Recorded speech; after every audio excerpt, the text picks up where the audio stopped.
abali mu kuvuganya okuwangula emidaali mu mpaka eza SOM Interprojects Championships ez'omwaka guno ezigenda okumala ennaku 6 nga zizannyibwa. Ono ng'azannyira ettendekero erisangibwa Bwayisa agamba empaka zino azetegekedde bulungi era mukakafu nti yagenda okuziwangula. Kigenda kunnyambako okutravelinga mu bitundu ebyenjawulo kuba chess is all about traveling. Ekirala kye nnyinza okwogera chessa kuyambako okufuna empisa mu bantu.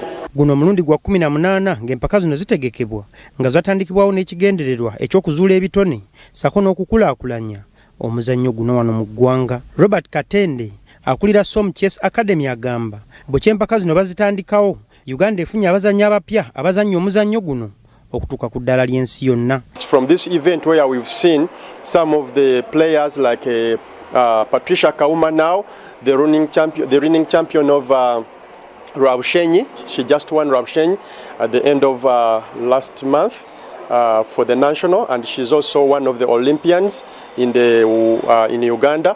And we have seen Mukumbya Benjamin, we've seen Fiona Mutes, who is well known in the Queen of Katwe movie. Twogeddeko n'abazannyi abalala abali mu kuvuganya mu mpaka zino ne batubuulira nga bwe bazeetegekedde. Nze naye sinatandika chess.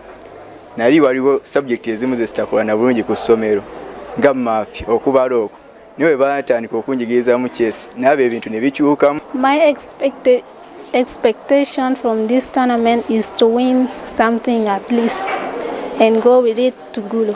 Solomon Nambansi ye yawangula empaka zino omwaka oguwedde mu basajja ng'ate Valeria Nampiima ye yaziwangula mu bawala.